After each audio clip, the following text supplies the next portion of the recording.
আসসালামু আলাইকুম। আশা করি আপনারা সবাই ভালো আছেন। আজ আমি তৈরি করছি সুজির বড়া, চকলেট ফ্লেভারও।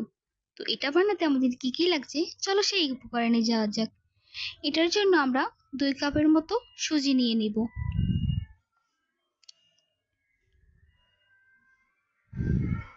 এরপর নিয়ে নিব স্বাদ মতন চিনি, তোমরা কম বেশি নিয়ে নিতে পারো। দিয়ে দিব লবণ এবং বেকিং সোডা।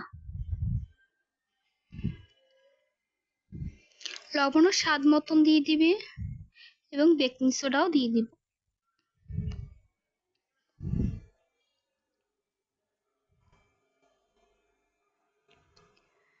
এরপরে দিয়ে দিব 2টো ডিম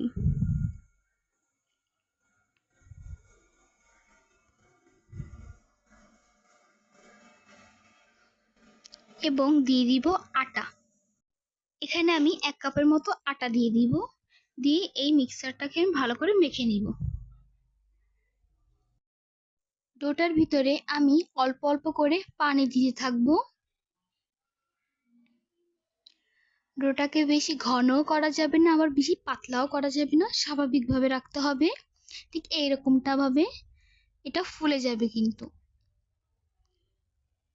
তো এটাকে আমি রেস্টে রাখবো এবং দেখো রেস্টে রাখার পর কতটা ফুলে গেছে এটা।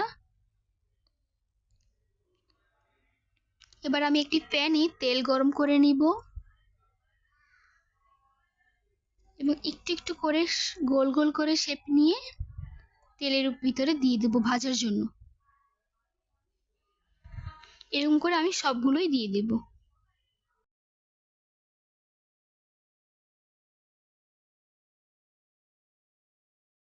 সবগুলো কিন্তু প্রায় দেওয়া শেষ। এবার দেখতেই পাচ্ছ কতটা ফুলে গেছে। এটাকে আমরা লালচে লালচে করে ভেজে নিব। বেশি কড়া ভাজা যাবে না, সামান্য হালকা লাল ভাজলেই হয়ে যাবে। এই দেখো কিন্তু লাল ভাবটা চলে আসছে।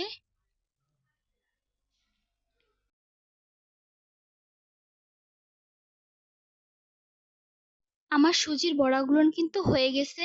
এবার আমরা এটাকে উঠিয়ে নিব।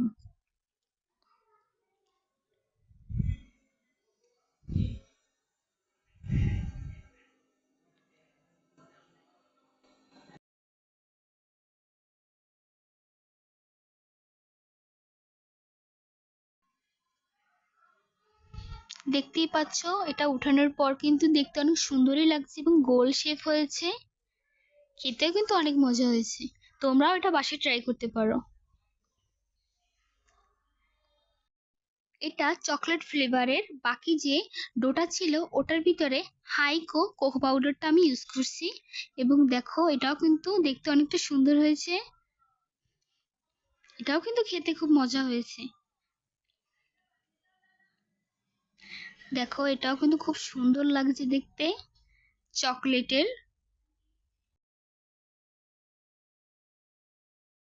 আমার কিন্তু সবগুলো সুজির বড়াই শেষ বানানো এবং দেখতেই পাচ্ছ কতটা ক্রিস্পি হয়েছে দেখতে এবং কতটা সুন্দর হয়েছে। আমি কিন্তু ভেঙে দেখাচ্ছি তোমাদের এবং চকলেটেরটাও দেখাই। দেখো কত সুন্দর হয়েছে দেখতে। যদি আমার ভিডিওগুলো ভালো লাগে চ্যানেলটি সাবস্ক্রাইব করে পাশে থাকবেন।